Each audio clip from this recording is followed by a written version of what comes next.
নামাজ, সুবহানাল্লাহ, মুসলিম পরিবারে জন্মগ্রহণ করে নামাজ পড়েন না কেন? নামাজ কি হুজুরদের উপর ফরজ? বলেন, আপনার বয়স কি 10 বছরের নিচে? তাহলে আপনি নামাজ পড়েন না কেন? ফরজ মানে কি? আপনি ইচ্ছা হইলে করলেন, ইচ্ছা হইলে করবেন না, নাকি? এটা ফরজ? ফরজ হয়তো বোঝেন। ফরজ কি?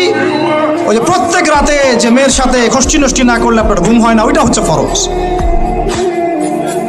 স্কুলে কলেজে গিয়ে মেয়েদের সাথে অ্যাফেয়ার্স করা, ডেটিং করা, এই পাবজি খেলা, আমাদের সবার উপর এখন ইউটিউবিং, ফেসবুকিং ফরজ। ফরজ বোঝেন, এইভাবে বোঝেন, এগুলো হচ্ছে ফরজ আপনার উপরে। তো সালাত, হাইয়া আলা সালাত প্রত্যেক দিন আপনার কানে যায়, কেন সালাতে আসেন না? হাইয়া আলাল ফালাহ আপনার আমার কানে যায়, কেন সালাতে আসেন না? কখন সালাতে আসবেন? ছোট ভাইরা কখন সালাতে আসবেন?